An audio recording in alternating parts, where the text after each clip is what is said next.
सर्वमंगल मांगल्ये शिवे सर्वार्थ साधिके शरण्ये त्र्यंबके गौरी नारायणी नमोस्तुते नारायणी नमोस्तुते। नमस्तेस्तु महामाये श्रीपीठे सुरपूजिते शंखचक्रगदाहस्ते महालक्ष्मी नमोस्तुते। नमस्ते गरुडारूढे सूरभयंकरी। वाचून वगैरे सगळी घेतलेली आहे आणि या व्हिडिओमध्ये मी आमच्या या भागात कशी पूजा मांडतात ती पूर्ण माहिती तुम्हाला सांगितलेली आहे। पूर्ण स्पेशल व्हिडिओवर पूजेवर व्हिडिओ केलेला आहे। आशा करते की तुम्हाला व्हिडिओ नक्की आवडेल। आणि मैत्रिणींनो 9 तारखेपासून गुरुचरित्र पारायण करायचं आहे, कारण दत्त जयंतीनिमित्त 9 तारखेपासून गुरुचरित्र पारायणला सुरुवात होत आहे। मी सगळ्या मैत्रिणींना विनंती करते की भरपूर ताईंनी बसावं पारायणला। ज्यांना शक्य नाही त्यांनी घरी बसून पारायण केलं तरी चालेल, पण पारायण करा। आणि ज्यांना पारायण करणं शक्य नाही त्यांनी निदान सारामृत या पोथीचे तरी पाठ करा। पण कोणती पण सेवा करा, पण सेवा या 8-9 दिवसामध्ये करा, कारण आपला सगळ्यात मोठा स्वामी भक्तांचा उत्साह येत आहे, तो म्हणजे दत्त जयंती। आणि ही पूजा तुम्हाला कशी वाटली ते मला कमेंटद्वारे नक्की कळवा। पूजा झाली, कुंकुमार्चन झालं, आरती झाली आणि तोपर्यंत लाईट गेली। अजून स्वयंपाक करायचा आहे, भांडी घासायची आहेत। चला कामाला लागूया। किती वाजलेत तुम्हाला टायमिंग दाखवते मी बॅक कॅमेराने। ह्या घड्याळात 9:15ला 5 मिनिटं कमी आहेत, म्हणजे 8:15 वाजलेले आहेत मैत्रिणींनो। एवढं टायमिंग झालेलं आहे। सगळं आवरायला 11 वाजतात, झोपायला 11:30। चला भेटूया उद्याला, बाय। आल्यावर दारात दिवे वगैरे लावले आणि तुम्हाला मागच्या व्हिडिओमध्ये सांगितल्याप्रमाणे मी आकाशकंदील अजून काढलेलं नाही, कारण मार्गशीर्ष महिना झाल्यानंतर मग काढायचा आहे। किती छान आहे बघा आकाशकंदील। 1000 रुपये किंमत होती। पूर्ण असं ते प्लाऊडचं काम आहे, लाकडामध्ये बनवलेला आहे आकाशकंदील तो, त्यामुळे त्याची किंमत थोडी जास्त होती। मैत्रिणींनो 9 तारखेपासून गुरुचरित्र पारायण करायचं आहे सर्वांनी। सगळ्या ताईंनी दादांनी पारायणला बसायचं आहे। दारात मी अशी कमळे काढलेली होती आणि सगळ्यात पहिल्यांदा मी गणपती बाप्पांना अभिषेक घालून घेणार आहे, कारण कोणत्याही पूजेची सुरुवात आपण गणपती बाप्पांच्या पूजेने करतो, कारण ते विघ्नहर्ता आहेत। सगळ्यात आधी अग्निदेवतेची पूजा करायची, म्हणजे समई प्रज्वलित करून घ्यायची, कारण कोणतीही पूजा आपण अग्नीच्या साक्षीने करत असतो। आणि त्यानंतर मी लक्ष्मीला अभिषेक घालत आहे। पहिला दही दुधाने अभिषेक घातला, साखर घालून मध घालून, आणि त्यानंतर मग गणपती बाप्पांची मूर्ती मी धुवून घेतलेली आहे। लक्ष्मी मातेच्या मूर्तीवर तुम्ही वेगवेगळ्या प्रकारे अभिषेक करू शकता, कुंकवाने, हळदीने, तसेच लक्ष्मी मातेला आवडणाऱ्या वस्तू आहेत। केशर पण लक्ष्मी मातेला खूप आवडतं, केशरच्या पाण्याने घालू शकता। लवंगा, वेलदोडे, तसेच काजू, बदाम, बेदाणे, असं सर्व वस्तू वापरून आपण लक्ष्मी मातेच्या मूर्तीवर अभिषेक करू शकतो। मी दही, दूध आणि हळद कुंकू याने अभिषेक घातलेला आहे। लक्ष्मी मातेची मूर्ती अभिषेक घातल्यावर किती छान दिसत आहे बघा। लक्ष्मीचं रूप हे वेगळं दिसतं। आणि या दिवशी मैत्रिणींनो लक्ष्मी मातेच्या मूर्तीवर एक 5 बोटं कुंकू वाहायचं आहे। श्रीयंत्र जर तुमच्याकडे असेल तर श्रीयंत्रावर कुंकुमार्चन केलं तरीसुद्धा लक्ष्मीच्या मूर्तीला 5 बोटे कुंकू कसना वाहायचा आहे, कारण लक्ष्मी मातेला हळदी कुंकू खूप प्रिय आहे।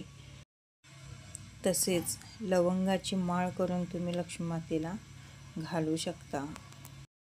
चला तर गणपती बाप्पा आणि लक्ष्मी मातेच्या मूर्तीला माझा अभिषेक घालून झालेला आहे। आता दोन्ही मूर्ती मी स्वच्छ पुसून घेते आणि देवाऱ्यात स्थापन करून घेते. कमळ बघा ह्याने आणलेलं आहे, पण उमललेलं आणलेलं नाही, तर मी त्याला असं उमलून घेत आहे. तरी पण ती पाकळ्या काही उमलत नाहीत, त्या मिटतच आहेत. कारण आपोआप उमललेल्या पाकळ्या वेगळ्या आणि आपण स्वतःहून उमलतो त्या वेगळ्या. किती पण असं तुम्ही उमलू पाहाल तर ते उमलना झालेलं आहे. आणि अंबाबाईच्या मुकुट्याला मी, महालक्ष्मीच्या मुकुट्यावर मी असं कमळ घातलेलं आहे. या कमळाची तुम्ही माळसुद्धा करू शकता. आणि माझ्या सगळ्यात आवडत्या या समया आहेत. या समया लावल्या की मला माझ्या पूजेला एक वेगळाच लूक येतो. तसेच मी आता लक्ष्मी मातेची, गणपती बाप्पांची आणि इकडे पैसा सुपारी ठेवलेली आहे, विडा दिलेला आहे. त्याला हळदी कुंकू, अक्षदा, फूल वाहून घेतलेलं आहे. श्रीयंत्राला तसेच पिवळ्या कवड्या यांची स्थापना केलेली आहे. गजलक्ष्मींची सुद्धा मी पूजेमध्ये स्थापना केलेली आहे. आणि लक्ष्मी कुबेर तसेच लक्ष्मी विष्णू यांचा मी फोटो पूजेमध्ये ठेवलेला आहे. त्याचप्रमाणे 5 फळेसुद्धा घेतलेले आहेत. फळे तर इतकी महाग झाली आहेत मैत्रिणींनो. ही 5 फळे 50 रुपयाला, आधी 30 रुपयाला 20 रुपयाला फळे येत होती, पण आता 50 रुपयाच्या आत काहीही येत नाही. 100 रुपयाची नोट जणू 10 रुपयेच झालेले आहे. आता माझी पूजा मांडणी सगळी झालेली आहे. उदबत्ती वगैरे ओवाळून घेणार आणि पुस्तक वाचणार.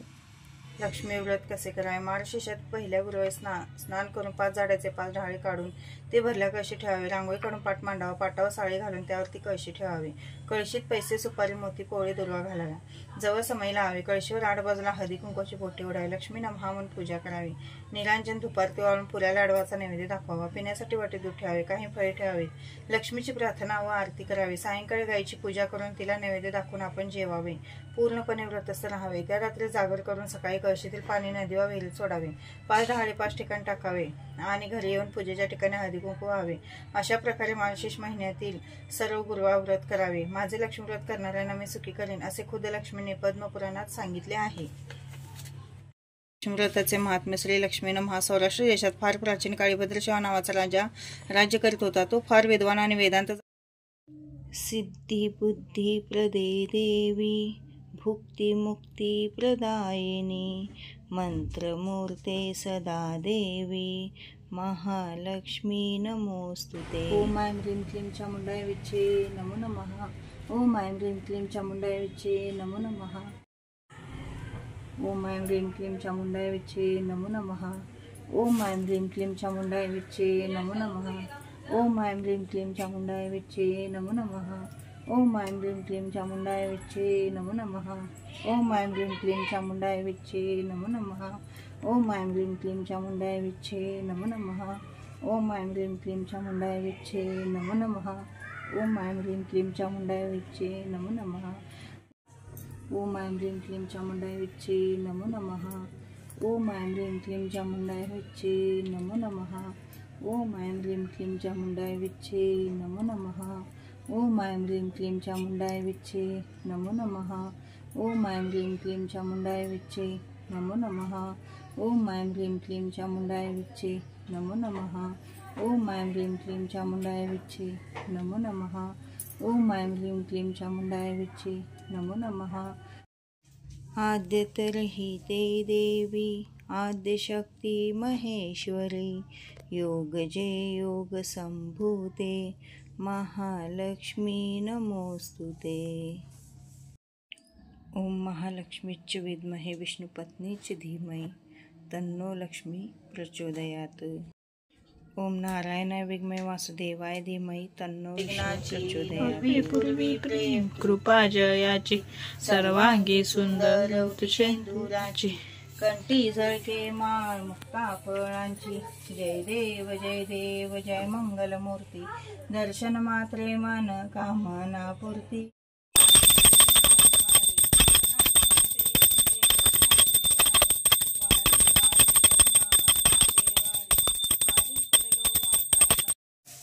पद्मासनस्थिते देवी, परब्रह्मस्वरूपिणी, परमेशी जगन्माता, महालक्ष्मी नमोस्तुते। श्वेतांबरधरे देवी नानालंकारभूषिते जगस्थिते जगन्माता महालक्ष्मी नमोस्तुते। महालक्ष्म्यष्टकस्तोत्रयः पठेद भक्तिमान् नरः सर्वसिद्धिमवाप्नोति राज्यप्रपेन्ति सर्वदा। एककाले पठे नित्यं महापापविनाशनं द्विकाल्यः पठे नित्यं धनधान्यसमन्वितः त्रिकाल्यः पठे नित्यं महाशत्रुविनाशनं महालक्ष्मी भवे नित्यं प्रसन्ना वरदा शुभः। मैत्रिणींनो, लक्ष्मीच्या पूजेमध्ये प्रसादासाठी काबूल तसेच खिरीचा मेन मान असतो। त्यामुळे कोणतीही खीर करा तुम्ही, जास्तीत जास्त गव्हाच्या खिरीचा तांदळाच्या खिरीचा मान असतो। मग शेवया पण गव्हाच्याच असतात, त्यामुळे मी शेवयाची खीर केलेली आहे।